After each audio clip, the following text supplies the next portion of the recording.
Hello' everyone, আজি মই আকৌ নতুন এটি ৰেচিপি আপোনালোকৰ মাজলৈ আগবঢ়াইছোঁ। লাও মাছৰ সৈতে জোল।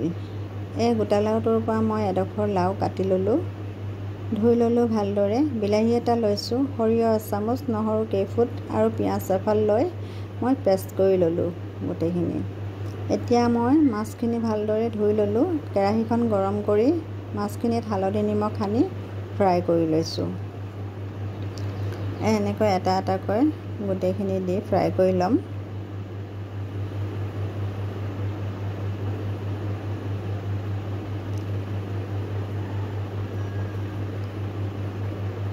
আপোনালোকে কোনে কোনে লাও দি মাছ খাই ভাল পায় বাৰু? এনেকৈ অকণমান সময় ভাজি ল'ম। এফালে ভজা হৈ গ'ল, আনটো ফালে লুটিয়াই দিলোঁ। প্ৰায় মাছখিনি আমাৰ ভজা হৈ গৈছে।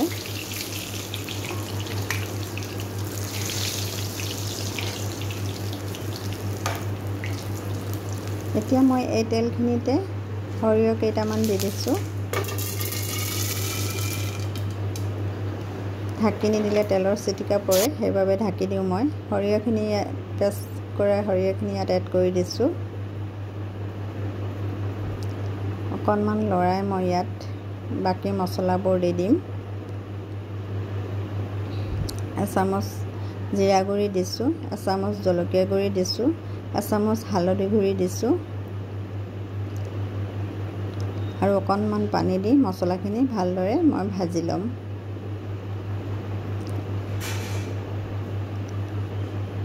সোৱাদ অনুসৰি নিমখ দি দিছোঁ। জ্বলাও নিজৰ সোৱাদ মতেই দিব। মই আমাৰ যিমানটোৰ প্ৰয়োজন মই সিমানেই দিছোঁ। এতিয়া মই কাটি থোৱা লাওখিনি ইয়াত এড কৰি দিছোঁ।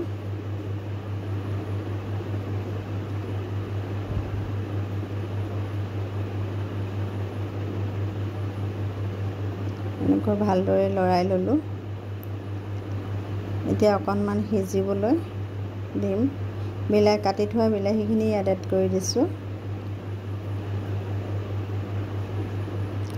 লাও দি মাছ বনালে বিলাহী নিদিলে তাৰ সোৱাদনো ক'ত থাকিব। এতিয়া দেখিছেনে লাওৰ পৰা পানী ওলাইছে। পানীখিনি মই অকণমান শুকাবলৈ দিম। এই আমাৰ লাওৰ পানীখিনি প্ৰায় শুকাই গ'ল, লাওখিনি সিজি গ'ল। এতিয়া মই অকণমান পানী দি দিম ইয়াত। এগিলাচতকৈ কম পানী দিলোঁ মই। এতিয়া মই ফ্ৰাই কৰা মাছখিনিও ইয়াত এড কৰি দিম।